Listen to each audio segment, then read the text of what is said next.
Hello everyone. आज हम exercise 5.2 करेंगे 10th क्लास का। इससे पहले हमने क्वेश्चन कर चुके हैं। आज हम स्टार्ट करते हैं क्वेश्चन नंबर 4 से। Which term of the AP 3, 8, 13, 18 so on is 78। हमें बताना है कौन सी टर्म, इस एपी की कौन सी टर्म 78 होगी। तो इसका मतलब हमें क्या फाइंड करना है, एन।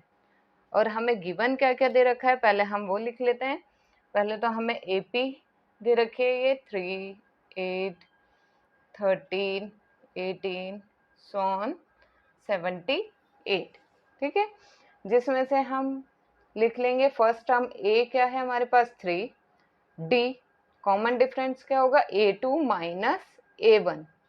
तो A2 कितना है 8 माइनस A1 है 3, तो डी हमारे पास आ गया 5।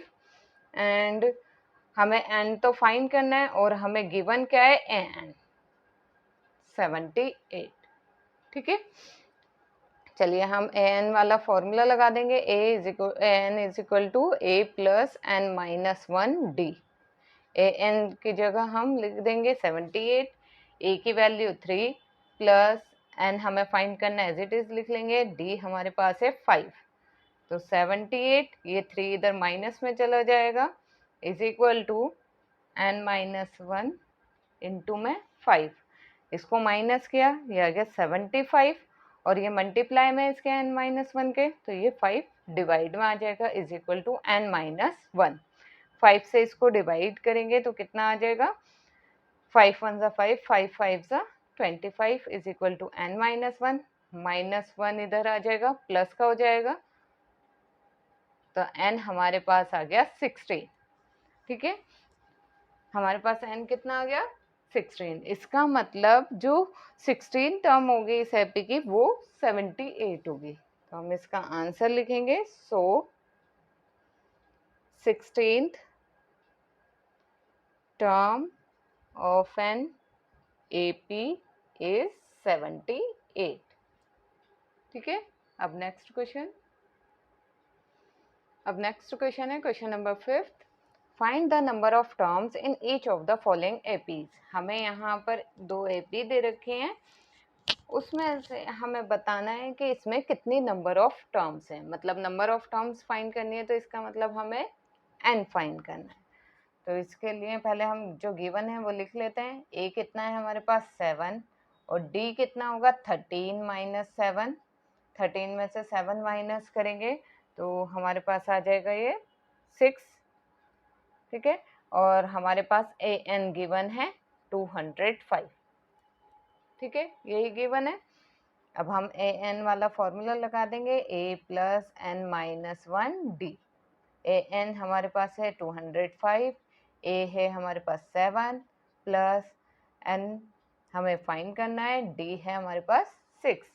अब इसी तरह से ये प्लस का है, इधर लाकर ये माइनस का हो जाएगा 7 is equal to n minus 1 into में डी।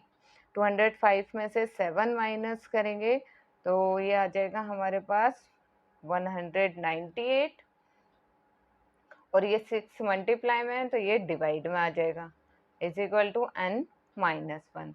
अब 6 से डिवाइड करेंगे तो कितना आएगा ये, 6 3 ज़ा 18, फिर 6 3 ज़ा 18, और ये माइनस का 1 है, इधर आके प्लस का 1 हो जाएगा, तो n आ जाएगा हमारे पास 34। इसका मतलब 34th टर्म है। तो n हमारे पास आ जाएगा इज इक्वल टू 34। ठीक है, n फाइन हो गया। इसी तरह से हम इसका सेकंड पार्ट भी कर लेंगे, जिसमें a हमारे पास है 18, d होगा हमारे पास, ये कितना होगा 15, 1/2 को माइनस कर देंगे 18 से, तो ये आ जाएगा 2 को 15 से मल्टीप्लाई किया तो 30 प्लस 1, 31/2, और ये माइनस 18। अब एलसीएम ले लेंगे, एलसीएम कितना आ जाएगा इसका 2, 31 माइनस 2 को 18 से मल्टीप्लाई करेंगे तो ये आ जाएगा 38, माइनस क्या -5/2। तो डी तो हमारे पास आ गया -5/2 और ए एन हमारे पास होगा -47। तो ए एन का फॉर्मूला लगाएंगे a + n-1 d। A n है हमारे पास -47, ए है हमारे पास 18 प्लस एन हमें फाइंड करना है, डी हमारे पास आया -5/2। माइनस में इसलिए मैं इसे ब्रैकेट में ले रही हूँ। -47 ये प्लस का था, इधर आकर ये भी माइनस का हो जाएगा, -18 और n-1 इंटू में -5/2। अब ये माइनस माइनस प्लस हो जाएगा -65। ठीक है, अब ये देखिए ये मल्टीप्लाई में, जो मल्टीप्लाई में है वो डिवाइड में चला जाएगा, जो डिवाइड में है वो मल्टीप्लाई में, तो ये आ जाएगा -2/5 is equal to n-1।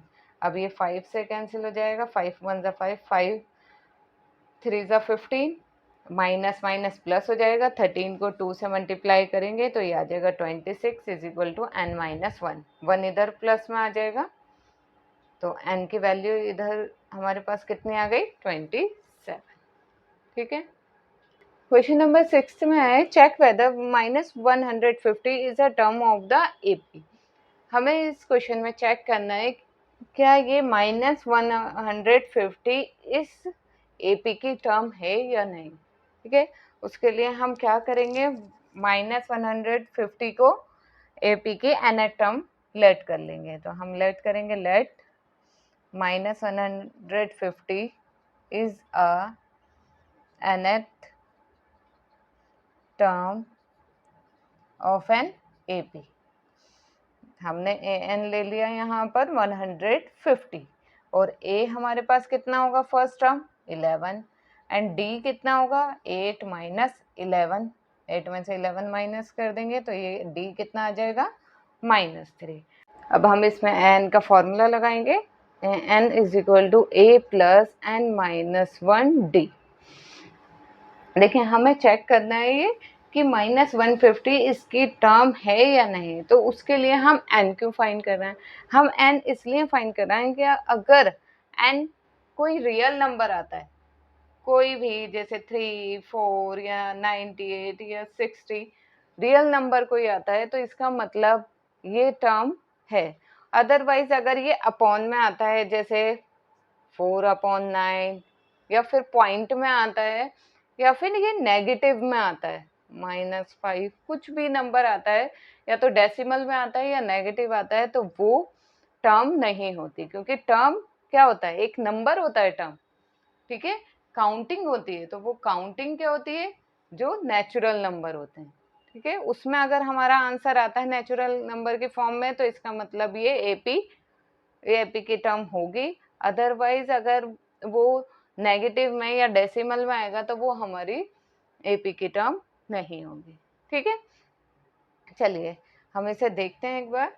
N की जगह हम रखते हैं -150 इज इक्वल टू ए है 11 प्लस n-1 डी है -3, जिसको मैंने ब्रैकेट में लिया है क्योंकि माइनस में इसलिए ब्रैकेट में लिया है। -150 ये इधर आकर माइनस हो जाएगा, n-1 और ये ब्रैकेट में -3, इसे माइनस माइनस प्लस हो जाएगा तो ये प्लस होकर आ जाएगा 161 -161 और ये -3 मल्टीप्लाई में है तो ये डिवाइड में चला जाएगा n-1। अब ये माइनस माइनस कैंसिल हो गया और ये कट भी नहीं सकता है, तो इधर ये प्लस में आ जाएगा 1 इज इक्वल टू n। अब इनका एलसीएम ले लेंगे 3, 161 प्लस 3 1 जा 3 इज इक्वल टू n, तो n हमारे पास आ गया 164/3। ठीक है, ये तो हमारे पास n आया है 164/3। क्या हम अगर इसे 3 के टेबल से काटेंगे कट जाएगा, नहीं, ये नहीं कट सकता। और ये इसका आंसर किस में आएगा फिर, डेसिमल में 54.33। अब ये क्या है, डेसिमल में आया है ना, नेगेटिव में आया या डेसिमल में आया तो ये n हो ही नहीं सकता, तो इसका मतलब जो -150 है इसकी टर्म नहीं है। तो हम लिख देंगे since n is coming in decimal में आया n, so minus 150 is not a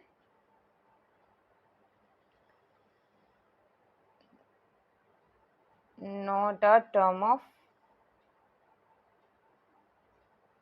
of an 8. Clear? Now 7th question is find the 31st term of an AP whose 11th term is 38 and 16th term is 73.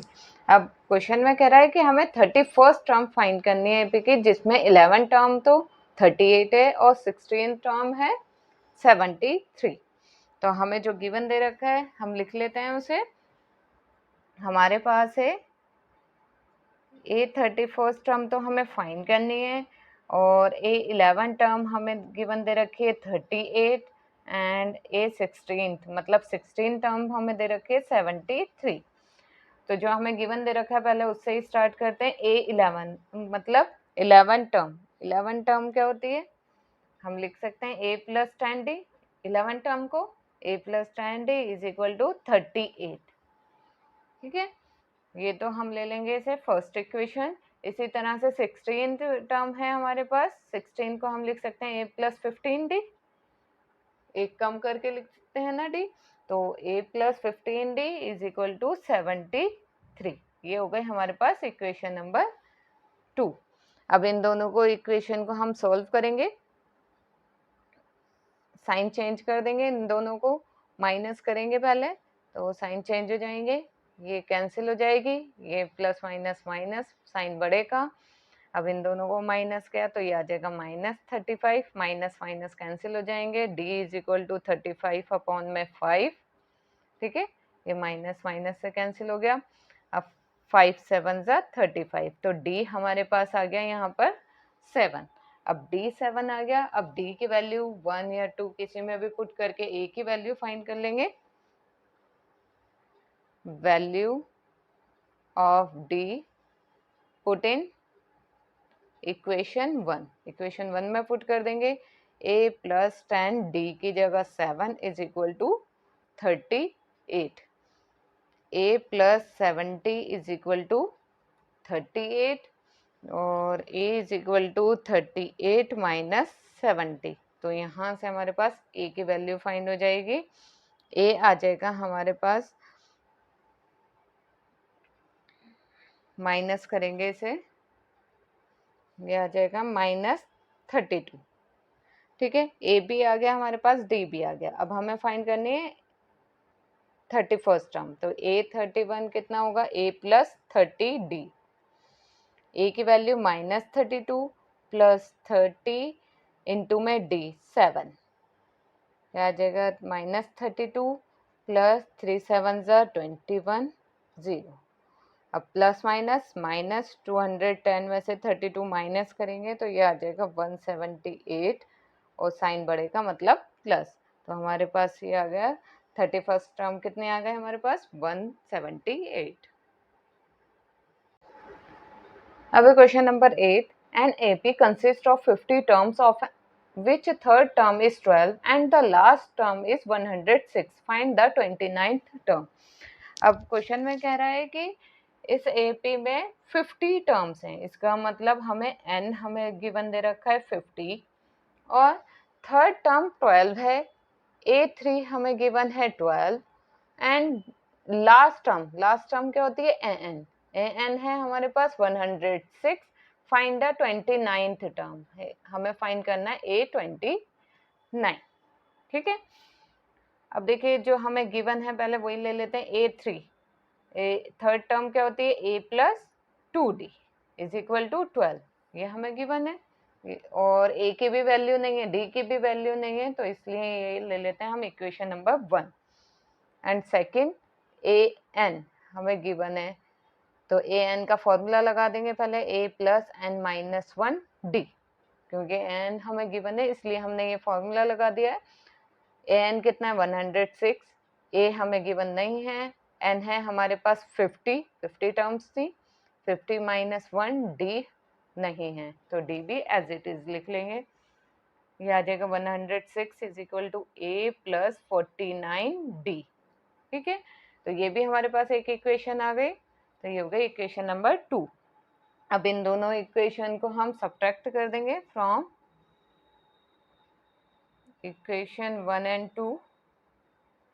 इन दोनों को हम subtract करेंगे, हमें मिल जाएगा a plus 49D is equal to 106 a plus 2D is equal to 12। Minus किया तो ये साइन चेंज हो जाएंगे, ये तो कैंसिल हो गया, 49 में से 2 माइनस होगा, ये आ जाएगा 47D। 106 में से 12 माइनस होगा, ये आ जाएगा 94। तो यह 94 अपॉन में 47, जब हम इसको कट करेंगे तो ये चला जाएगा 2 पर।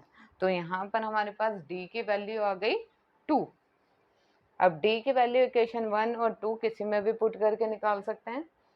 Value of d put in equation 1, equation 1 में पुट कर देंगे, तो a प्लस 2d, d कितना है 2 is equal to 12, a plus 2 2 ज़ा 4 is equal to 12, a is equal to 12 minus 4 कितना आया ये 8।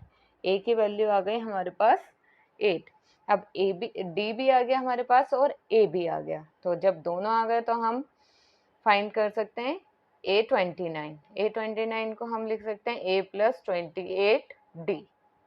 a है 8 प्लस 28, d है 2। तो 8 प्लस 28 को 2 से मल्टीप्लाई किया तो 56, 8 को 56 से प्लस करेंगे तो ये आ जाएगा 64। ठीक है।